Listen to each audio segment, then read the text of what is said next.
नमस्कार दर्शकों, मैं हूं नाविका कुमार। सवाल पब्लिक का शो पर आप सबका बहुत स्वागत करती हूं। सबको प्रणाम करती हूं। उत्तर प्रदेश के लखीमपुर खीरी में जो हुआ उसे लेकर सियासी भूचाल मचा हुआ है। रविवार को वहां 8 लोगों की दर्दनाक मौत हो गई। इसमें क्या हुआ और कैसे हुआ, इसमें कई तरह के रिपोर्ट्स आ रही हैं। इसमें 4 किसान बताए जा रहे हैं, 3 बीजेपी के कार्यकर्ता और 1 जर्नलिस्ट के भी मरने की बात है। सबसे पहले तो जिन लोगों की भी मौत हुई, जिस वजह से भी हुई, ईश्वर उनकी आत्मा को शांति दे, क्योंकि जान सबकी कीमती है। मैं मन से बहुत दुखी हूं। क्यों इस तरह की घटना घटी? चाहे वो किसान हो, चाहे वो किसी पार्टी का कार्यकर्ता हो, चाहे वो जर्नलिस्ट हो, हम में से एक हो। क्यों किसी की जान जानी चाहिए? सबकी जान उतनी ही कीमती है, ना सिर्फ उनके खुद के लिए पर उनके परिवारों के लिए। जिसकी भी जान गई वो किसी ना किसी का बेटा था, किसी का पति था, किसी बच्चे का बाप था। सोचिए, जिसके घर का चिराग बुझ गया, उसका क्या? बस थोड़ा सुकून इस बात का जरूर मुझे मिला है कि योगी सरकार ने मृतक के परिजनों को कम से कम 45 लाख रुपए सरकारी नौकरी का ऐलान कर दिया है। पैसे से किसी की जान की भरपाई नहीं हो सकती, मैं ये समझती हूं, और इस देश में हर वो इंसान जो इस दुखद घटना को देख रहा है वो समझता है। लेकिन फिर भी एक जीने का संबल कम से कम मिल जाता है ऐसी दर्दनाक घटना के बाद। अब मैं मुद्दे पर आती हूं। 24 घंटे से भी ज्यादा हो गए, लेकिन लखीमपुर का सच क्या है वो सामने नहीं आया है। क्यों नहीं आया? इसका जवाब यह है कि सच बताने की कोशिश हो रही है और सच को ढकने की भी कोशिश हो रही है, खासकर सोशल मीडिया पर। आधा सच कई बार इतना दर्दनाक और इतना ज्यादा दुखद होता है क्योंकि वो पूरा किस्सा बयान नहीं कर पाता। हर पक्ष अपने हिस्से का वीडियो डालकर अपनी बातों को जस्टिफाई करने की कोशिश कर रहा है। इसलिए मैं चाहती हूं कि आज के शो में आपको पूरा सच बताऊं, और मैं ये भी बताऊंगी क्योंकि यही मेरा काम है। क्या वीडियो आए हैं, क्या थियोरी है, दूसरी तरफ से क्या वीडियो आया है, वो हर चीज, हर उस पहलू पर दृष्टि और रोशनी डालना बहुत जरूरी है। लेकिन उससे पहले मैं अपने गेस्ट पैनल पर जितने हमारे पैनलिस्ट जुड़ रहे हैं, दर्शकों से उनको रूबरू करवाना चाहती हूं। और आज हमारे साथ जुड़ रहे हैं शलभमणि त्रिपाठी, स्पोक्सपर्सन है बीजेपी के, पुष्पेंद्र सिंह किसान नेता हैं, सुधींद्र भदौरिया बीएसपी के लीडर हैं, आचार्य प्रमोद कृष्णम कांग्रेस पार्टी के लीडर हैं, अनुराग भदौरिया समाजवादी पार्टी के लीडर हैं, और भानु प्रताप सिंह प्रेसिडेंट हैं भारतीय किसान यूनियन के। हम सब इनको जानते हैं। ये आज हमारे साथ और हमारे और दर्शकों के कई सवालों के जवाब देंगे। लेकिन इससे पहले कि मैं अपने पैनल के पास जाऊं, मैं आपको दिखाना चाहती हूं वो दृश्य, वो वीडियो जो इस वक्त बहुत से सवाल खड़े कर रहे हैं। और सवाल यह है कि लखीमपुर को लेकर दर्जनों वीडियो सोशल मीडिया पर वायरल हैं। जितने मुंह उतनी बातें कही जा रही हैं, लेकिन 5 वीडियो आपको बारी बारी से मैं दिखाना चाहती हूं। और ये आपको पहला वीडियो दिखाने से पहले मैं ये कहना चाहती हूं कि आपको कम से कम ये पता चलना चाहिए कि हुआ क्या था लखीमपुर खीरी में। सबसे पहला वायरल वीडियो ये है हमारे स्क्रीन पर। सुनिए, वीडियो देखिए और आवाजें भी सुनिए। चलाती हूं पहला वीडियो।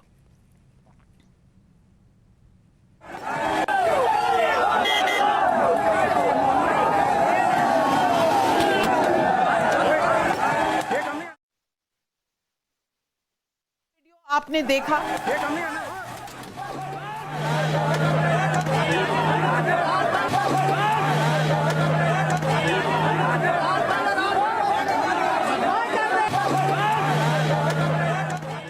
आपने वीडियो में देखा कि 3 गाड़ियां निकली और गाड़ियों पर डंडे और पत्थरों की बौछार हुई, यही कहा जा रहा है। और वीडियो 1 में शायद काली वाली गाड़ी में हरिओम मिश्रा चला रहे थे। एक बड़ा सा पत्थर उनके सिर पर आकर लगा और गाड़ी इम्बैलेंस हो गई, कंट्रोल चला गया, जिसमें कई लोग गाड़ी के नीचे आ गए। मैं ये साफ कर दूं, ये मैं जो बता रही हूं उसकी पुष्टि किसी ने अभी तक नहीं की है, पर ये एक थियोरी है कि एक पत्थर गाड़ी के ड्राइवर को लगा, जिसके बाद गाड़ी का कंट्रोल हट गया। ये पहला वीडियो था। अब मैं आपको दूसरा वीडियो दिखाना चाहती हूँ। लखीमपुर में हिंसा के बाद का ये वीडियो है और वायरल हो रहा है। पहले वीडियो देखिए।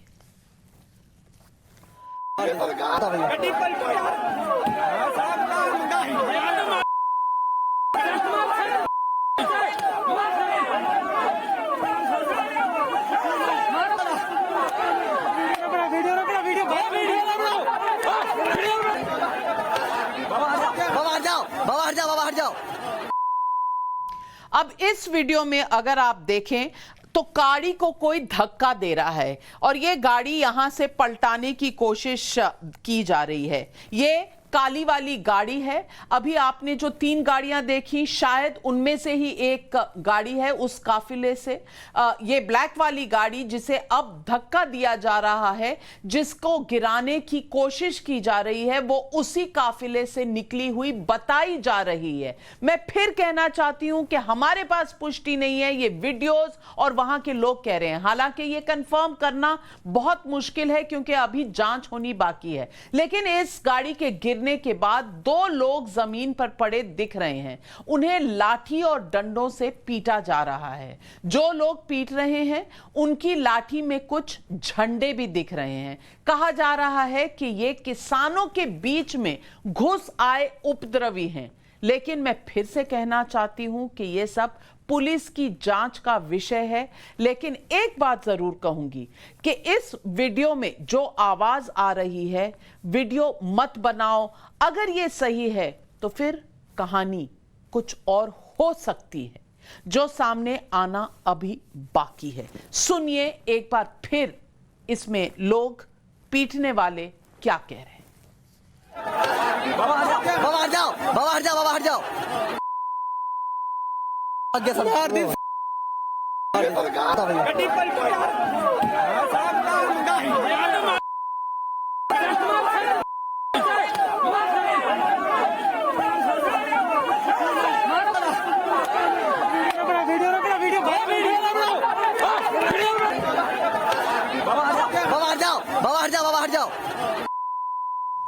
जो हमने बीप किया है, जो आवाजें नहीं सुनाई, उसमें आपत्तिजनक अपशब्द इस्तेमाल किए गए हैं, जिसकी आवाज हमने हटा दी। लेकिन यह जरूर कहा जा रहा है कि वीडियो मत बनाओ।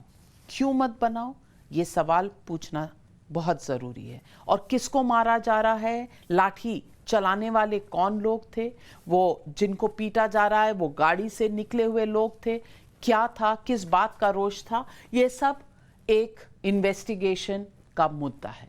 अब आपको दिखाती हूं अगला वीडियो नंबर 3, जिसे आप कल से देख रहे हैं। गाड़ी में आग लगाई गई है।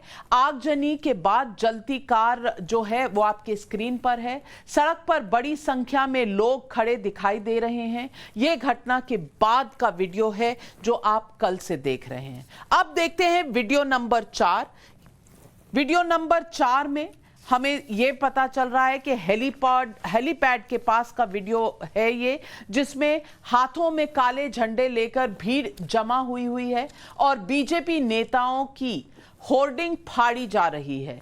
ग्राउंड जीरो पर पहुंचने के बाद हमारे रिपोर्टर ने बातचीत में बताया कि लखीमपुर में चश्मदीद ये बता रहे हैं कि यहां से तनाव की शुरुआत हुई। ये जो हेलीपैड के सामने ये आपने देखा, काले झंडे लेकर लोग चल रहे हैं और बीजेपी के नेताओं की पोस्टर फाड़ रहे हैं। अब देखते हैं वीडियो नंबर 5। और वीडियो नंबर 5 जिसमें केंद्रीय मंत्री अजय मिश्रा का बयान बहुत वायरल है, जिसे भड़काऊ बताया जा रहा है। सुनिए पहले इस वायरल वीडियो में अजय मिश्रा ने क्या कहा। मोदी जी का सामना नहीं कर पा रहे हैं, ऐसे लोग सामने इस तरह के आंदोलनों में लगे, नहीं तो ये तो देश किसानों का देश। 10 महीने से ज्यादा हो गए, हम भी किसान हैं, आप भी किसान हैं, यहाँ आंदोलन क्यों नहीं फैल गया? हमारे कार्यकर्ताओं की हत्या हुई है और जो वहाँ से जानकारियाँ मिल रही उनके आधार पर मैंने देखा है, और जो वीडियो में स्पष्ट है कि कुछ लोग ऐसे मार रहे हैं, गाड़ियों को जला रहे हैं, और उसके साथ साथ कुछ लोग ऐसे जिनकी हत्या हो गई है उनको पीट कर ये भी कह रहे हैं कि तुम मंत्री जी का नाम लो, ये कहो कि उन्होंने कुचलने के लिए कहा। इस तरह की बातें भी उन लोगों ने की है। आपने दोनों वक्तव्य सुने, एक अजय मिश्रा का कथाकथित भड़काऊ भाषण और उसके बाद अजय मिश्रा जी की ही सफाई। अब आपने इतने सबूत देख लिए कि आपको मोटे तौर पर समझ आ गया होगा कि क्या लखीमपुर कांड का सच क्या है। अब सवाल पब्लिक ये पूछना चाहती है कि लखीमपुर में हुआ क्या, बताया क्या गया और सच क्या है। ये सवाल हम सब पूछ रहे हैं, पब्लिक पूछ रही है। लखीमपुर खीरी में गाड़ी चढ़ा दी गई या एक्सीडेंट हुआ? सवाल यह भी है कि केंद्रीय मंत्री अजय मिश्रा का बेटा मौके पर था भी या नहीं। हम किसे माने, उन्हें जिन्होंने उसे देखा था, या अजय मिश्रा को जो कहते हैं मेरा बेटा वहां था ही नहीं? प्रियंका गांधी की झाड़ू, अखिलेश का गुस्सा, आगे क्या होगा उत्तर प्रदेश में? क्या उत्तर प्रदेश चुनाव पर लखीमपुर कांड का बड़ा असर होगा?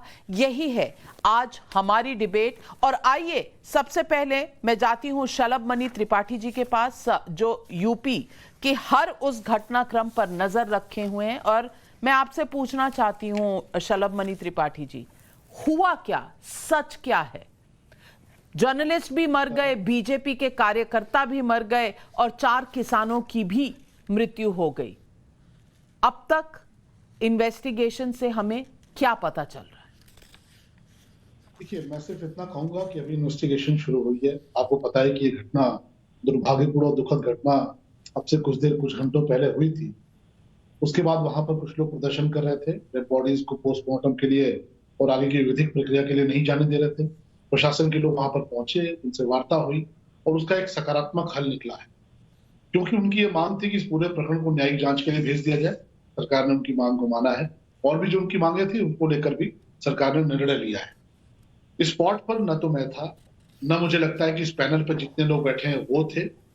लिहाजा बहुत सारी बातें हैं, बहुत सारे तथ्य हैं, बहुत सारे वीडियोज हैं, बहुत सारे बयान हैं, बहुत सारी चीजें ऐसी हैं जो जिनके प्रमाण मिल भी रहे हैं, बहुत सारी चीजों के प्रमाण नहीं मिल रहे। लेकिन हाँ, घटना बहुत दुर्भाग्यपूर्ण और दुखद है। मुझे लगता है कि प्रामाणिक तौर पर मैं यहां से बैठ के कुछ कहूं कि क्या हुआ था, इसकी बजाय हमें इन्वेस्टिगेशन का इंतजार करना चाहिए, बजाय इसके कि हम उसको लेकर कोई राजनीति करें, बजाय इसके कि हम उसको लेकर कोई नफरत का वातावरण फैलाएं। क्योंकि जो लोग पीड़ित थे इस घटना में, चाहे जो भी लोग मारे गए, इस पक्ष के चाहे उस पक्ष के, सभी ने सरकार के प्रति अपना विश्वास जताया है और इसीलिए एक सकारात्मक हल निकला है। बहुत से लोगों ने आज कोशिश की लखीमपुर में पहुंचकर वहां पर उपद्रव कराने की, वहां पर सकारात्मक एक माहौल ना बन पाए, law and order Uttar Pradesh का बिगड़े, लखीमपुर के बहाने उत्तर प्रदेश नहीं पूरे देश में एक नकारात्मक वातावरण फैलाने का कुछ लोगों ने प्रयास किया।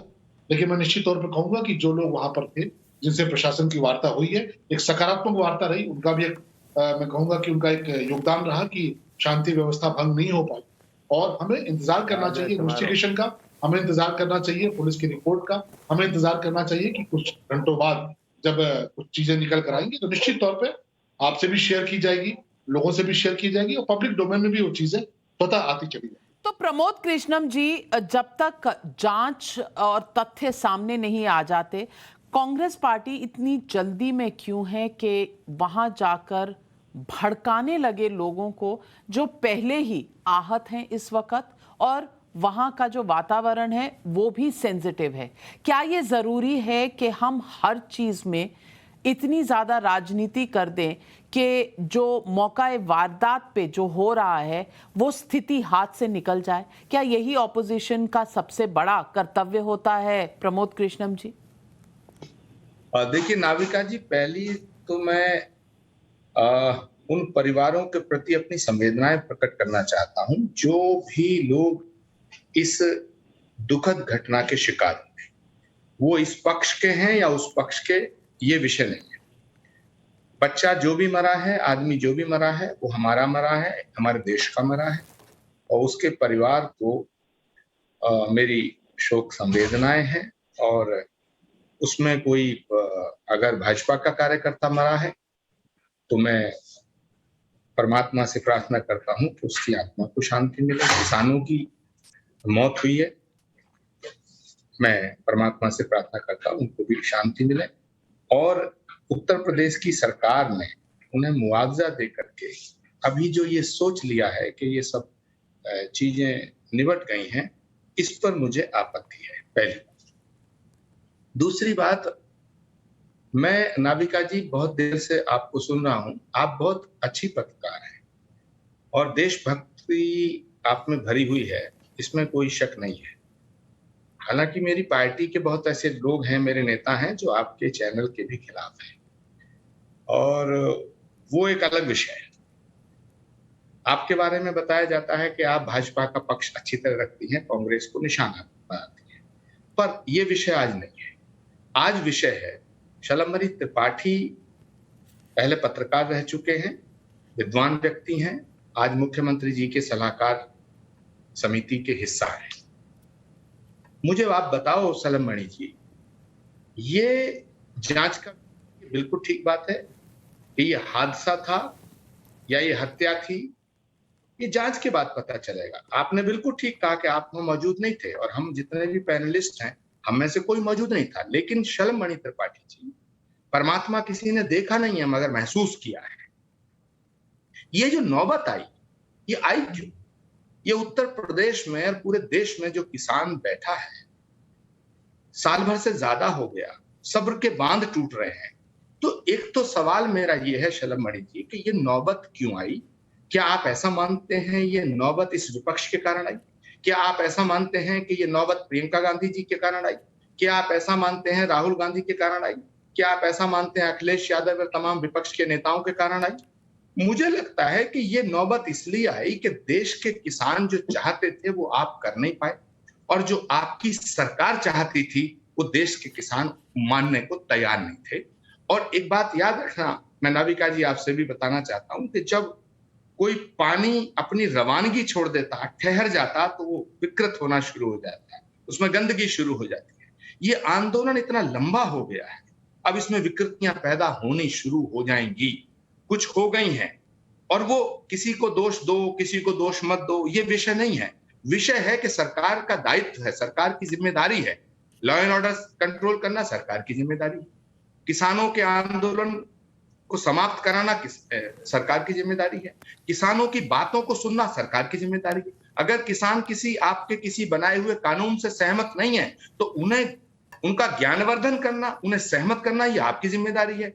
आज अगर लखीमपुर खीरी में भगवान की कृपा है कि सब कुछ ठीक हो गया, जो लोगों से जिनकी हमने जानों से हाथ धोए हैं, हमें उतना ही दर्द है। अगर हम वायलेंस और बढ़ जाता तो जो भी मरता वो हमारा मरता, हमारा प्रदेश बदनाम होता, हमारा देश बदनाम होता। सवाल प्रमोद कृष्णम जी ने सही उठाए हैं। शलभमणि त्रिपाठी जी, जवाब दीजिए। उनके सवाल ये हैं कि ये किसकी जिम्मेदारी है कि ये इशू जो है, चाहे वो किसानों का इशू हो या वहां पे लॉ एंड ऑर्डर का इशू हो, जवाबदेही हमेशा सरकार की होती है। ये बात और है कि कभी कभी घी डाला जाता है, लेकिन प्रमोद कृष्णम जी कहते हैं कि हम बीजेपी का पक्ष रखते हैं।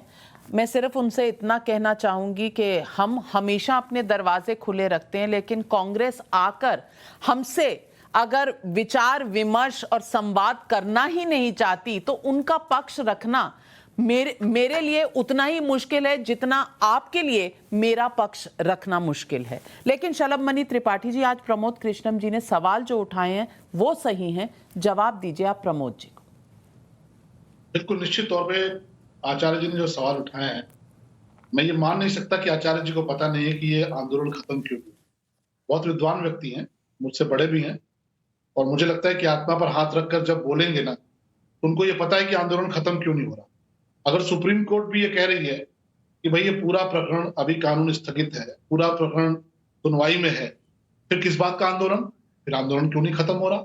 और मैं तो सिर्फ इतना कहना चाहता हूं कि किसान नेता भी यहाँ बैठे हुए हैं, हर कोई राष्ट्र से प्यार करने वाला है, अचानक क्या हुआ, कौन लोग फंड कर रहे हैं कि भिंडरवाले की टी शर्ट किसी एक पार्टी के दफ्तर में बनने लगी? कौन लोग फंड कर रहे हैं कि बब्बर खालसा के पोस्टर एक पार्टी के दफ्तर से जारी होने लगे? कौन लोग फंड कर रहे हैं कि कनाडा और कहां से दुनिया भर से ऐसी ताकतें आने लगी जिन्होंने लाल किला पर हमला बोल दिया? और ये देश क्या आपका नहीं है? क्या देश हमारा नहीं है? लाल किले पर हमला हुआ, क्या स्टैंड था कांग्रेस पार्टी का? क्या स्टैंड था समाजवादी पार्टी का?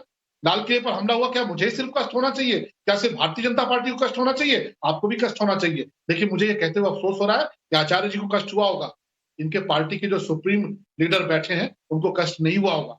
आचार्य जी को 370 हटी होगी, मैं डंके की चोट पे कह सकता हूं, अंदर से इनको खुशी हुई होगी। लेकिन इनके जो नेता बैठे हैं वो इमरान खान की भाषा बोल रहे हैं। तो देश से मत खेलिए। ये देश वैसे ही, इस देश के सीने पर धर्म की आरी चल चुकी है। देश को दो टुकड़ों में बांटा गया। कौन सी पार्टी ने बांटा? पूरी दुनिया जानती है। और आज आप दोबारा से इस देश को बांटने की जो साजिश किसान आंदोलन की आड़ में रच रहे हैं, मेरा आपसे करबद्ध प्रार्थना है, भाजपा को गाली दे लीजिए, मोदी जी को कोस लीजिए, योगी जी पर हमले कर लीजिए, लेकिन ये खालिस्तान और इस तरह की जो ताकतें हैं जिनका सर कुचल चुके हैं, हम सब मिलकर, चाहे आप सत्ता में रहे हो चाहे हम सत्ता में रहे हो, हम सबने उनका सर कुचला है। उनका फंड दोबारा से मत खड़ा करिए, क्योंकि कांग्रेस पार्टी, मैं सीधे तौर पे इल्जाम लगा रहा हूं, कांग्रेस पार्टी इस देश के साथ आग से खेल रही है। और मैं फिर ये कह रहा हूं, ये देश है, देश रहेगा, कांग्रेस पार्टी भस्म हो जाएगी। आचार्य जी, मैं तो चाहता हूं कि आप जैसी जो आचार्य प्रमोद कृष्णम बहुत ज्यादा इन्होंने जो सवाल उठाए वो बहुत ज्यादा जरूरी है। आपको और आपकी पार्टी को जवाब देना चाहिए इनका। सिद्धू के साथ जो हुआ पंजाब में, जो आपका पक्ष रहा है, कैप्टन वर्सेस सिद्धू, आप और हम कई डिबेट में रह चुके हैं। ऐसा क्यों जनता में मैसेज जा रहा है? क्यों परसेप्शन ऐसा है कि अगर खालिस्तान हो, अगर पाकिस्तान हो, तो कांग्रेस पार्टी नेशनल इंटरेस्ट के साथ नहीं खड़ी है? कांग्रेस पार्टी बस उपद्रवियों को कहीं ना कहीं से भड़का रही है, आगे कर रही है, क्योंकि ये एक उनको पॉलिटिकल अपॉर्चुनिटी लगती है अपने फेलियर से नजर हटवाने के लिए। जवाब दीजिए। नाविका जी, विषय तो किसान था, लेकिन अब छलमणि उसको खालिस्तान तक ले गए, पाकिस्तान तक ले गए। तो मैं बताना चाहता हूं, जिस कांग्रेस पार्टी ने पाकिस्तान के दो टुकड़े कर दिए, उस कांग्रेस पार्टी की राष्ट्रभक्ति और राष्ट्र प्रेम पे प्रश्न चिन्ह लगाया जा सकता है। जिस कांग्रेस पार्टी ने अपनी प्राइम मिनिस्टर इंदिरा गांधी को खोया, खालिस्तान बन गया होता अगर इंदिरा गांधी ने सख्त एक्शन ना लिया होता। देश की एकता और अखंडता के लिए इंदिरा गांधी की शहादत हुई। जिस पार्टी ने राजीव गांधी खोया, जिस पार्टी ने देश की एकता और अखंडता के लिए अपने तमाम सर्वोच्च नेताओं का बलिदान किया, जिस पार्टी ने इस खालिस्तान मूवमेंट को क्रैश करने के लिए बेअंत सिंह अपना चीफ मिनिस्टर खोया, आसाम में हितेश्वर सैकिया का पूरा खानदान खत्म हुआ, मनिंदर जीत सिंह बिट्टा, उन पर 22 बार हमला हुआ, ललित माखन की हत्या हुई, क्या उस पार्टी पर शलमणि त्रिपाठी आप पाकिस्तान और खालिस्तान और भिंडरावाले का समर्थन करने का आरोप लगाने की बात करते हैं? आचार्य प्रमोद कृष्णम जी, माफ कीजिएगा, हम ये नहीं कह रहे, पर आप हमें हिस्ट्री का लेसन दे रहे हैं। आप आज की बात करिए ना। आप आज की बात में ये क्यों भूल जाते हैं कि राहुल गांधी के वक्तव्य पाकिस्तान यूज करता है हमारे खिलाफ? राहुल गांधी के वक्तव्य इमरान खान यूज करता है। राहुल गांधी का वक्तव्य यूएन में पेश किया जाता है पाकिस्तान द्वारा। इसका भी तो जवाब देना चाहिए। आप पीछे की बात कर रहे हैं, कभी किसी ने नहीं कहा, लेकिन आज ये सवाल क्यों उठ रहे हैं, इस पर कुछ जवाब देना चाहिए कांग्रेस पार्टी को। नाविका जी, जहां तक नवजोत सिंह सिद्धू का सवाल है, तो नाविका जी, नवजोत सिंह सिद्धू आज हमारे यहाँ हैं। उनका पालन पोषण तो भाजपा ने किया है। अगर वो पाकिस्तानी हैं, अगर वो देशद्रोही हैं, अगर वो इमरान खान के दोस्त हैं, अगर वो जनरल बाजवा के दोस्त हैं, तो जब बीजेपी के अंदर थे तो वो देशभक्त थे, और जब हमारे यहाँ आ गए तो वो देशद्रोही हो गए। नंबर 1। नंबर 2, और नाविका जी, मैं शलमणि जी से एक बात और पूछूंगा और ये जवाब दें कि अगर पाकिस्तान का, हिंदुस्तान का मसला आप लाएंगे, तो भाई एक बात बताइए, राहुल गांधी का कोई एक बयान मुझे दिखाइए जो ये सिद्ध करता हो कि वो भारत के खिलाफ है, भारत की एकता के खिलाफ है, देशभक्ति के खिलाफ है, या प्रो पाकिस्तान है। पाकिस्तान का पक्ष राहुल गांधी ने अगर कभी लिया हो तो राहुल जी का मुझे कोई स्टेटमेंट दिखाइए। और प्राइम मिनिस्टर हमारे अगर बिना बुलाए नवाज शरीफ के घर गए, महबूबा मुफ्ती जो पाकिस्तान का राग अलापती है, उससे मिलकर के सरकार शलमणि जी आपकी पार्टी ने बनाई, लेकिन आपकी पार्टी ने महबूबा मुफ्ती से मिलकर सरकार बनाई। हम ये नहीं कहते कि प्रमोद कृष्णम जी, पाकिस्तान की जो बात है वो तो हम करेंगे, लेकिन मैं आपको दृश्य दिखाना चाहती हूँ राजस्थान का। राजस्थान में अगर किसानों पर लाठी बरसाई जाती है प्रोक्योरमेंट की इशू को लेकर, तब तो प्रियंका गांधी वाड्रा जी वहां नहीं जाती, लेकिन लखीमपुर खेड़ी उनको जाना है, वहां पर लोगों के साथ उनको भड़काना है। सुधींद्र भदौरिया, सवाल यही है, दोहरे मापदंड होने चाहिए क्या? क्योंकि सुधींद्र भदौरिया जी, प्रोटेस्ट करना बिल्कुल सबका संवैधानिक हक है, सरकार की आलोचना करना सबका संवैधानिक हक है, लेकिन यह कहना कि सिर्फ बीजेपी गलत करती है, हमारे यहां ऐसा कुछ नहीं होता, हमारी पार्टी जिन राज्यों में है वहां ऐसा कुछ नहीं होता, वो कहीं ना कहीं अपनी खुद की आंखें बंद करना या झूठ बोलने के बराबर नहीं देखा जाना चाहिए? भदौरिया जी, जो लखीमपुर खीरी की घटना है उसको बहुत ही संवेदनशील होकर देखने की आवश्यकता है। इसका सभी जो मुझसे पहले प्रवक्ता लोग बोले हैं, सभी लोगों ने इस बात को माना, पर यह भी मानना पड़ेगा कि हम लखीमपुर खीरी की घटना को आइसोलेशन में नहीं देख सकते। लखीमपुर खीरी की घटना एक सिम्टम है, और वो सिम्टम किस बात का है कि इस देश के अंदर ये जो एक समाज बन रहा है जिसमें जो मेहनतकश लोग हैं, किसान हो, मजदूर हो, उन लोगों को अपना भविष्य नहीं दिखाई देता तो अपनी आवाज बुलंद करते हैं, और जब वो आवाज बुलंद करते हैं तो हमने ये देखा है कि ये लखीमपुर खीरी की केवल बात नहीं है। मैं ये भी कहना चाहूंगा कि पड़ोस में हरियाणा है, हरियाणा के अंदर आपने देखा कि वहां के मुख्यमंत्री जी क्या कह रहे थे? मुख्यमंत्री जी कह रहे हैं कि लाठी डंडा उठा लो, मुख्यमंत्री जी ये कह रहे हैं कि लाठी डंडा के साथ साथ ये आप अगर आपको 5-6 महीने जेल में भी रहना पड़े तो आप रहिए, पर आप ये करिए। तो ये हिंसा भड़काने की बात आप चारों तरफ से हो रही है। और मैं ये भी कहना चाहूंगा कि कुछ दिन पहले उनके एक अफसर जो एसडीएम थे, उन्होंने कहा कि इनके सिर तोड़ दो। तो जब इस प्रकार की भाषा का प्रयोग और एक वातावरण बनाया जा रहा है, चौतरफा वातावरण बनाया, एक वातावरण बनाया जा रहा है, चौतरफा वातावरण बनाया जा रहा है, तो इससे पूरे देश का वातावरण विषाक्त हुआ है। और मैं तो ये चाहता हूं कि ये पूरे किसान आंदोलन के लोग, करीब 600-700 तो लोग वैसे ही मर चुके हैं आंदोलन के अंदर, बाहर सर्दियों में ठिठुर कर, गर्मियों में लू के अंदर और बरसात के अंदर। तो इस प्रकार की एक संवेदनहीनता न दिखाए सरकार, संवेदनशील हो और इन सब की बात सुने, व्यापक ढंग से सुने, और इन 3 मांगों को अगर मानने से सारा समस्या हल हो सकता हो तो क्यों नहीं मान लेना चाहिए सरकार को, और एक वातावरण बनाए देश के अंदर सबका साथ सबका विकास का, अच्छे दिन का जिसका नारा दिया गया था। तो न सबका साथ सबका विकास, किसान जिसमें हमारा 70% 60% लोग गांव में रहते हैं, उनके वो सबसे बड़ा हमारा बुलवर्क है, तो उन लोगों को क्यों अनदेखा किया जा रहा है? किसान मजदूरों की अनदेखी, मैं आपको ये भी कहूं, मैं पार्टी की बात नहीं करता, बहुत भारी पड़ेगी, क्योंकि यही हमारे अन्नदाता भारी हैं, पड़ेगी, यही हमारे भारी पड़ेगी तो एक चेतावनी आपने दे दी भदौरिया जी, लेकिन पब्लिक का सवाल ये आ रहा है और ट्विटर पे आ रहा है। सबसे पहले प्रमोद कृष्णम जी से पूछूंगी। भोपाल से शिशिर पूछते हैं, राजस्थान के हनुमानगढ़ी में आज किसानों पर लाठी चार्ज किया गया, क्या श्रीमती वाड्रा वहां जाएंगी? और पूछते हैं ये भी शिशिर भोपाल से कि 9 मृतकों में 4 किसान थे तो अन्य 5 निरपराधों के निर्मम नृशंस हत्याएं करने वाले कौन थे? प्रमोद कृष्णम जी, आप जवाब देना चाहेंगे?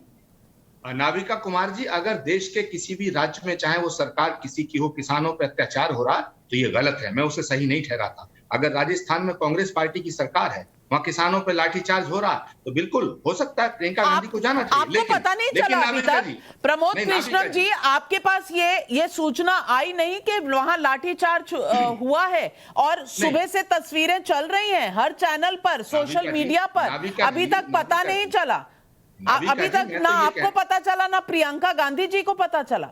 नाविका जी, प्रियंका गांधी जी तो अभी हिरासत में है। शलमणि त्रिपाठी जी उन्हें छोड़ेंगे तो वो लखीमपुर खीरी में जो लोग मारे गए उनके घर लेकिन जब जाएंगे, वो उसके बाद झाड़ू हो सकता है लगा रही थी, जब वो झाड़ू लगा रही थी तो वहां मोबाइल फोन मौजूद था, वो पिक्चर खींची गई, उसको वायरल किया गया, तो कोई ना कोई तो वहां था उनके पास मोबाइल फोन लेके। तो उसमें आपने देखा नहीं, या प्रियंका गांधी वाड्रा जी ने देखा नहीं कि सोशल मीडिया में ये भी तस्वीरें आ रही हैं?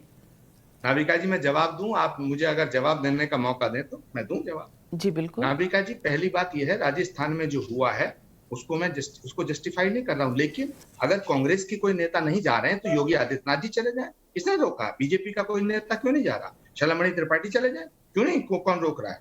किसानों पे अत्याचार अगर कांग्रेस की सरकार में होगा तो मैं कहूंगा सही, और बीजेपी की सरकार में अत्याचार होगा तो मैं गलत।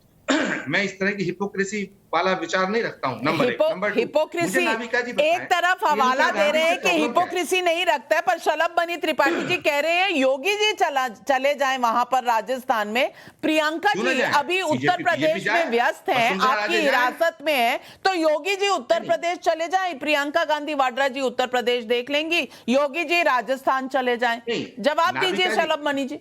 हाँ, शलमणि जी, एक बात का बस 10 सेकंड शलमणि दे दो, 10 सेकंड। नाविका जी, एक सवाल आपसे है, आपको प्रियंका गांधी की झाड़ू लगाने से प्रॉब्लम है? जिस गेस्ट हाउस में शलमणि जी की सरकार ने उन्हें रखा, उसमें अगर गंदगी थी और उन्होंने झाड़ू लगाई, तो इसमें कौन सा गुनाह कर दिया प्रियंका गांधी ने? कोई गुनाह, प्रियंका गांधी अगर वहां मेरे हिसाब से कोई गुनाह नहीं है सर, मैं रोज घर में लगाती हूँ, कोई प्रॉब्लम नहीं है, सबको लगाना चाहिए, सबको लगाना चाहिए, और कमर भी ठीक रहती है और एक्सरसाइज भी हो जाती है, कोई प्रॉब्लम नहीं है झाड़ू लगाने में। लेकिन शलमणि जी जवाब दीजिए।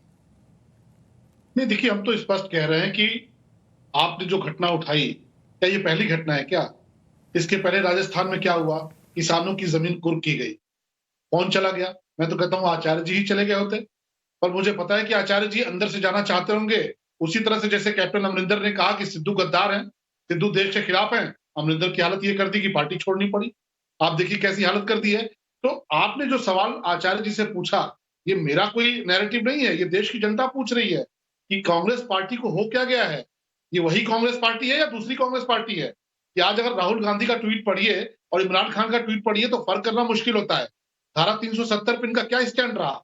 नागरिकता संशोधन कानून पर इनका क्या स्टैंड रहा? ट्रिपल तलाक पर इनका क्या स्टैंड रहा? और किसान आंदोलन को ये किस मुकाम तक लेकर जाना चाहते हैं?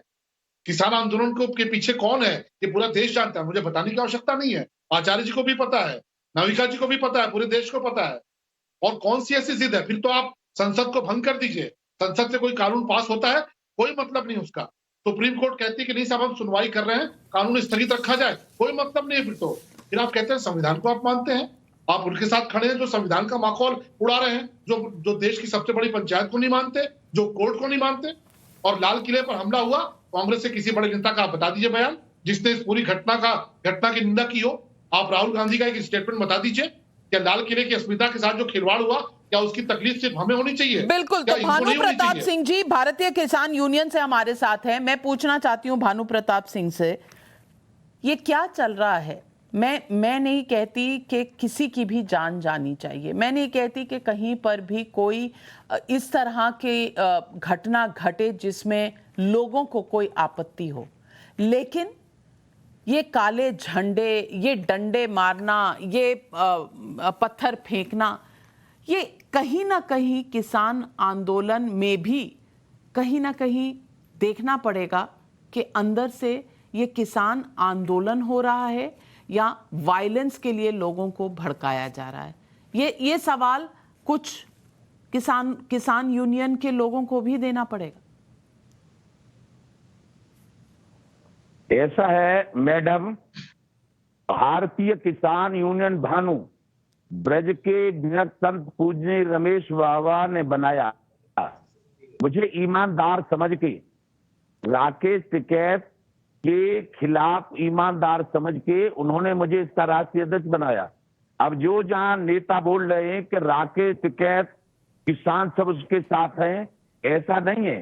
भारतीय किसान भानु ने अपने प्रदेश कार्यालय इमलिया पे कल मीटिंग करके दिखा दिया कि पूरे देश का किसान ईमानदार संगठन भारतीय किसान भानु जो ब्रज के विरह संत पूजनीय रमेश बाबा ने बनाया था उसमें है। वहां जो आंदोलन चल रहे हैं उन आंदोलनों की वजह, उन आंदोलन के गुर्गे, उन आतंकवादी जो गैंग बन गया है, उन आंदोलनों में आतंकवादी गैंग है और उसके लीडर हैं राकेश टिकैत।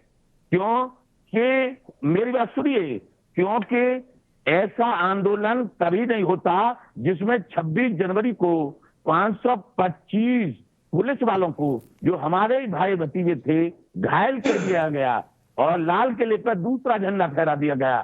फिर ये तो सही है। तो गुटों, अब गुटों में प्रतिस्पर्धा बढ़ गई है, अब कंपटीशन हो गया है। टिकैत जी मार गए हैं मैदान, पुष्पेंद्र सिंह जी, और बाकी लोग कह रहे हैं कि ये तो असली किसान, ये तो असली किसान नेता है ही नहीं। अब क्या इस तरह से भड़काया जाएगा क्या एक दूसरों को? पुष्पेंद्र जी, कांग्रेस आंदोलन करवा रही है और ये लोग कांग्रेस की फंडिंग से चल रहे हैं, देख सकते हैं। देखिए ये जो, अरे भानु जी शांत हो जाइए, आप हर व्यक्ति के बीच में बोलना शुरू कर देते हैं। बहुत अच्छी डिबेट चल रही है। देखिए नाविका जी, ये जो सारी घटना हुई है इसके पीछे की जो मानसिकता है, मैं थोड़ा उसको उजागर करना चाहता हूँ, अगर थोड़ा समय मुझे मिल जाए। जब ये किसान पिछले साल एक बड़े काफिले के साथ पंजाब से कूच करके केंद्र सरकार के खिलाफ आंदोलन करने के लिए दिल्ली के रामलीला मैदान की तरफ आ रहे थे, तो सबसे पहले हरियाणा सरकार का कोई लेना देना इन किसानों से नहीं था, कानूनों से था। उसने इसको रोकने की कोशिश की, लाठीचार्ज किया, पानी की बौछार डाली, गड्ढे खोदे, ट्रेंचेस खोदी, सब तरीके ऑब्स्ट्रक्शन उनके जो है रास्ते में जो है लगाए उन्होंने। जब ये यहाँ बॉर्डर पे आ गए, इनको रामलीला मैदान नहीं जाने दिया गया, जबकि सारा देश रामलीला मैदान में प्रदर्शन कर सकता है। पर वो तो बात खत्म हो गई, वो तो बात खत्म हो गई। वो तो आप पिछले साल की बात बता रहे हैं। आज ये डंडे लेकर और पत्थर लेकर खड़ा कौन है? अनुराग भदौरिया जी, क्या ये जानना जरूरी नहीं है कि ये डंडे कौन बरसा रहा था, गाड़ियां कौन उल्टा रहा था? जी, किसानों की मौत हुई है और इसका दर्द हमें नहीं, आपको नहीं, पूरे देश को है। लेकिन सवाल ये भी उठता है कि तीन बीजेपी के कार्यकर्ता, एक जर्नलिस्ट, ये सब की भी मौत हुई है, डंडे बरसाए जा रहे हैं। अब ये वीडियो में से जो दृश्य आ रहे हैं सोशल मीडिया पे, आपने भी देखे होंगे, हमने भी दिखाए हैं अभी सवाल पब्लिक का शो पर। अनुराग भदौरिया, कहीं ना कहीं कोई तो उत्तेजित कर रहा है लोगों को। मैं आ रही हूं आपके पास पुष्पेंद्र जी। अनुराग भदौरिया जी का जो लोग जो है आंदोलन हम लोग कर रहे हैं, हमें आपने बोलने ही कुछ नहीं दिया। पर आप तो 3 मिनट का मौका तो मिलेगा। आप तो 2020 में चले गए, यहाँ 2021 खत्म होने को आ गया। मैं बता रहा हूँ ना, वो वहीं से शुरुआत है इसकी। हरियाणा सरकार ने लगातार पूरा मौका दूंगी पुष्पेंद्र जी। पुष्पेंद्र जी कब देंगी? 45 मिनट तो होने वाले हैं। रुक जाइए, आपको तो इंतजार की आदत सी हो गई होगी। 2020 से आंदोलन चल रहा है। अनुराग भदौरिया जी आपसे ही कुछ कहना चाह रहे हैं। अनुराग भदौरिया जी आपसे ही कुछ कहना चाह रहे हैं। आप उनकी भी बात सुन ले ना, डेमोक्रेसी उनके लिए भी है, लोकतंत्र। आपने हर व्यक्ति को निर्बाध टाइम दिया, ये मेरे साथ घोर अन्याय है और यही अन्याय सारा देश हमारे साथ किसानों के साथ कर रहा है। आपको पूरा टाइम 45 मिनट में से मैं काम हो जाएगा। अच्छा, आप बोलिए।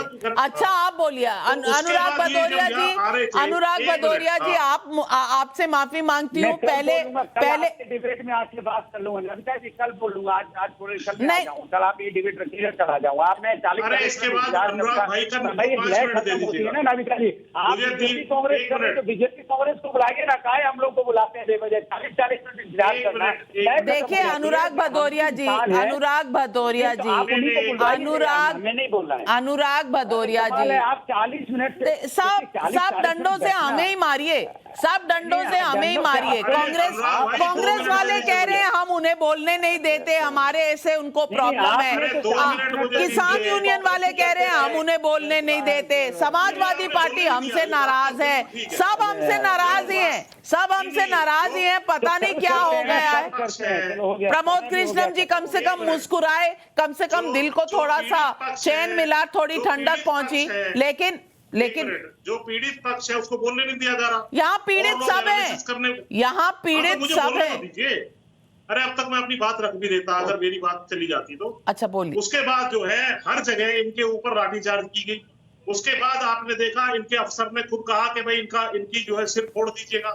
और पिछले 3-4 दिन पहले खट्टर साहब का बयान आ रहा है कि लाठी उठा लो, लाठी तैयार कर लो, लाठी उठा करके इनको पीटना है। और गृह राज्य मंत्री आपके कह रहे हैं कि साहब आपको हम देख लेंगे, आप अगर हम अपनी बात पे आ गए तो आपको जो है लखीमपुर छोड़ करके जाना पड़ेगा। ये सोच है, ये तालिबानी सोच है जिसके तहत इसको खालिस्तानी, पाकिस्तानी, टुकड़े टुकड़े के तरह तरह के नाम शांतिपूर्ण तरीके से बैठे हुए आंदोलनकारी किसानों को दिए गए, जबकि 600 किसान आज तक बैठे बैठे किसी आंदोलन में जो है यहाँ पर शहीद नहीं हुए हैं इस देश के अंदर। लेकिन फिर भी सरकार सुनने का काम नहीं कर रही। इस सोच के तहत अब इसकी परिणति, इसका परिणाम अंत में ये हुआ कि एक काफिले को लेकर के निकलते हैं और गाड़ियों से रौंदते चले जाते हैं। 4-6 किसानों की वहां तो अगर गाड़ियों से रौंद रहे थे तो खुद कैसे मर गए? उन्हें भी तो किसी ने मारा, उनके लिए कोई आंसू नहीं है। बहुत स्पष्ट बता देता हूँ, एक चींटी को भी अगर आप कुचलने की कोशिश करोगे तो वो भी काट लेती है। और आपके चैनल पे बहुत जिम्मेदारी से कह रहा हूँ, अगर कोई किसान को कुचलने की कोशिश करेगा तो वो भी वही कुचला जाएगा। नहीं तो एक्सीडेंट था और ऊपर से आप जस्टिफाई कर रहे हैं कि लिंचिंग कर दी। कमाल है। कुचला गया, अनुराग भदौरिया जी, तो जांच की तो जरूरत है नहीं, क्योंकि पुष्पेंद्र सिंह जी कह रहे हैं कि चींटी पर भी अगर आप अत्याचार करेंगे तो काट लेगी। तो ये जानबूझकर कुचला गया था और उसके बदले में किसान जान लेंगे। अब ये किसान आंदोलन कर रहे हैं या लोगों की जान ले रहे हैं, ये भी पूछना एक सवाल जरूरी है। अनुराग भदौरिया जी, देखिए नाविका जी, आपने जब अपना डिबेट शुरू किया था तो आपने पहले ही बोला था कि सच बताने की कोशिश हो रही है, तो शायद आप भी कोशिश ही कर रही हैं। आपने कि मैं पोस्ट नहीं करती किसी भी चीज का, तो जब आप पोस्ट नहीं कर रही है, किसी चीज का बता ही नहीं है, वीडियो सच है तो उस पर बयान लेना भी बेकार है। एक बात। तीसरी बात, ये भारतीय जनता पार्टी के यहाँ प्रवक्ता ही बैठे हैं। हाथरस कांड में याद होगा इन्होंने क्या बोला था कि बच्ची के साथ तो अन्याय हुआ नहीं। उसके बाद जब सीबीआई इंक्वायरी हुई तब किसी ने सॉरी भी नहीं बोला आज तक आके। आपके तो चैनल पे बैठे हैं ना, तब तो अगर सीबीआई इंक्वायरी नहीं होती तो सच पता भी नहीं चलता। तो ये भारतीय जनता पार्टी है, ये हमेशा झूठ बोलने का काम करती है, प्रोपेगेंडा फैलाती है। उस प्रोपेगेंडा को फैलाने के लिए कुछ मीडियाओं का इस्तेमाल करती है और मीडिया इस्तेमाल करके प्रोपेगेंडा को हाईलाइट करने की कोशिश करती है। एक वो वीडियो जो वायरल भदौरिया जी, मैं आपको यहाँ रोकूंगी, आप नहीं, आप कुछ मीडिया को इस्तेमाल करना, आप मीडिया के चैनल पर बैठकर मीडिया को ही गाली देंगे। आपके हिसाब से तो यहाँ भाजपा दोषी है या मीडिया दोषी है? आप बहुत अच्छा सुशासन दे रहे थे, आप में कोई गलती नहीं है। वहां जाकर जब आप अपनी राजनीति करते हैं, रोटियां पापड़ सेकते हैं, वहां जाकर जलती हुई आग में घी डालते हैं, वो सब सही है। लेकिन गलत काम करती है तो मीडिया करती है। कमाल है, जर्नलिस्ट मर गया और मीडिया गलत काम करती है। बोल रहा हूँ, उसी पे आ रहा हूँ तो आप पहली चिल्ला पड़ रही हैं। बिल्कुल, आप मीडिया को गाली देंगे, तो मैं यहाँ चुपचाप बैठ के घंटी बजा क्या? मीडिया पे गलत हो रहा है और मैं सोशल मीडिया की बात करने जा रहा हूं, उसके पहले आप टोक पड़ते हो। आप जब मीडिया का नाम लेंगे, नहीं, मैं आपने मुझे पूरी बात नहीं करने दी, ये समस्या है। अब आपके मन में चोर है तो मैं इसका जिम्मेदार तो नहीं हो सकता। मैं अपनी बात कहने वाला हूं। आपने मीडिया कहा, आपने सोशल मीडिया नहीं कहा। यहाँ तो आप अपने वक्तव्य ठीक से बोला करें, आप अपने शब्द ठीक से चुना करें। मुझे तो यही समस्या है कि मैं आपसे समस्या तो इस देश में बहुत सारी है, आप भी एक समस्या है। आपसे लड़ूं, मैं तो आपकी बात ही नहीं कर रहा था, लेकिन आपने अपने ऊपर क्यों ले लिया मुझे? तो फिर अगर आप हमारी बात नहीं कर रहे थे तो सोशल मीडिया तो मैं अपनी बात तो कहूँ, आप तो मैं अपनी बात कहने दीजिए। ये देश में जब से भारतीय जनता पार्टी की सरकार आई है, किसान लगातार धरने पे बैठा है, किसान की मौत हो रही है। अब जब वहां किसान को रौंद दिया गया, वो मंत्री जो देश का गृह राज्य मंत्री है, जिसपे 302 का मुकदमा उसके बेटे पे और उस पे हो रहा है, वो प्रेस कॉन्फ्रेंस कर रहा है। और उत्तर प्रदेश समाजवादी पार्टी के राष्ट्रीय अध्यक्ष जी घर से निकल रहे हैं, जिसपे इन पे कोई मुकदमा नहीं, केस में कोई इन्वॉल्वमेंट नहीं, उनको आप अरेस्ट कर ले रहे हो, उनको आप ले जाके नजरबंद करके उनको वहां पे उठा के डिटेन कर देते हो। लेकिन वो मंत्री जिस पे आरोप है, जिसके बेटे पे आरोप है, वो प्रेस कॉन्फ्रेंस कर रहा है, आराम से सफाई दे रहा है। ये जंगल राज नहीं तो क्या है? क्या अपराधियों का दीजिए शलभ मणि त्रिपाठी जी, जवाब दीजिए शलभ मणि त्रिपाठी जी। अजय मिश्रा जी बयान देते चले जा रहे हैं, वो घूम रहे हैं, लेकिन अगर राजनीतिक नेता वहां जाते हैं तो आप उनको नजरबंद करते हैं। ये सवाल जायज सवाल है, जवाब दीजिए। देखिए, प्रामाणिक बलात्कार की घटना में शामिल मंत्री को जो लोग ब्रांड एम्बेसडर बनाकर पूरे उत्तर प्रदेश में घुमाते हैं, आज जब वो घटना को लेकर जिसकी न्यायिक जांच हो रही है, अब से कुछ घंटों पूर्व जो घटना हुई है, उस घटना को लेकर अभी से जब इस तरह रोना पीटना शुरू करते हैं तो ये बात साबित हो जाती है कि ये कौन सा नैरेटिव प्रस्तुत करना चाहते हैं। नमिका जी, देखिए ऐसे कैसे बात हो पाएगी? अनुराग भदौरिया जी, आपने सवाल पूछा है, अब जवाब का इंतजार करें, वरना मुझे फेडर डाउन करना पड़ेगा। आपके साथ प्रॉब्लम यही है कि जब आप बोलना शुरू करते हैं तो ना कॉमा ना फुल स्टॉप, और किसी को बोलने नहीं देते। आपने सवाल पूछा है ना, धीरज रखिए और सवाल का जवाब सुनिए। शलभ मनी जी जवाब दे रहे हैं, सुनिए जवाब। शलभ मनी जी, देखिए, प्रॉब्लम इनकी ये है कि जब इनके चेहरे बेनकाब होते हैं तो ये बौखलाते हैं। अनुराग भदौरिया हो चाहे समाजवादी पार्टी के बाकी लोग हो, इनके चेहरे आज देश की जनता ने देखे हैं। आप देखिए, घटना हुई, दुर्भाग्यपूर्ण घटना हुई, और 24 घंटे के अंदर वो समाधान की तरफ जाती हुई दिखाई दे रही है, इंसाफ की तरफ जाती हुई दिखाई दे रही है। पर ये बात गिद्धों को कैसे बर्दाश्त हो? जो हरे हरे गिद्ध घूमते हैं उनको कैसे बर्दाश्त होगी? उनको तो और यहाँ पर हिंसा चाहिए थी, उनको तो और खून खराबा चाहिए था, उनको तो और तोड़ फोड़ आगजनी चाहिए थी। देखिए, बुलडोजर से इतनी तकलीफ है मुख्तार अंसारी और अतीक अहमद के घर पर चलता है तो रोते अनुराग भदौरिया है। बुलडोजर चलता है मुख्तार अंसारी के यहाँ, बुलडोजर चलता है अतीक अहमद के यहाँ, तो आंसू गिरते हैं अनुराग भदौरिया के और समाजवादी पार्टी के नेताओं के। आप देखिए, बुलडोजर से इनको इतनी समस्या है तो देश के सामने अनुराग भदौरिया जी, ये सभ्य डिबेट है। कम से कम यहाँ इतना उत्तेजित होने की जरूरत नहीं है। हर किसी को टाइम मिलना चाहिए बोलने का। लेकिन सवाल पब्लिक के दो आ रहे हैं, और प्रमोद कृष्णम जी, मैं आपसे ये सवाल दोबारा पूछना चाहती हूँ। साकेत जी कह रहे हैं कि छत्तीसगढ़ में मई के महीने में ट्राइबल्स पर गोली लगी थी, ट्राइबल्स के ऊपर गोली चली थी और वो उनको मारकर गिराया गया था। प्रियंका जी आज तक वहां नहीं गई। ये साकेत जी का सवाल है। सवाल एक और भी है, सावन मिश्रा मधुबनी बिहार से पूछ रहे हैं, सिर्फ यूपी का अपराध ही अपराध होता है क्या? विपक्षी पार्टियों के लिए अपने शासन वाले राज्यों में अपराध होने पर क्यों नहीं जाते सब? आज पब्लिक ये भी पूछ। बिल्कुल मैं जवाब दूंगा। मेरे छोटे छोटे दो सवाल हैं जो शलभ मणि त्रिपाठी जी को देने चाहिए। मैं बिल्कुल ये नहीं कहना चाहता हूं कि ये जो मौतें हुई हैं इन पर गाड़ी चढ़ाने वाला होम मिनिस्टर का बेटा था या होम मिनिस्टर की कॉन्स्पिरेसी थी। मैं इस बात की पुष्टि नहीं करता, ये जांच का विषय। लेकिन शलभ मणि जी, मैं आपसे पूछना चाहता हूं, भारत का गृह राज्य मंत्री जो भाषा बोलता है क्या वो शोभा देता है? हरियाणा का चीफ मिनिस्टर खट्टर जी जो बोलते हैं क्या वो उसको जस्टिफाइड किया जा सकता है कि भाई मारो पीटो 2-4 महीना जेल में रहो बड़े नेता बन जाओगे? इन सारी चीजों पर आपको भी उत्तर देश की जनता को देना पड़ेगा। दूसरा विषय बहुत इंपॉर्टेंट है नाविका जी, कि आज जिस समय law and order problem create हो रही थी, सरकार के गले में बिल्कुल सांप की तरह पड़ने जा रहा था। प्रियंका गांधी उनको हिरासत में ले लिया गया था, अखिलेश जी को भी हिरासत में ले लिया गया था।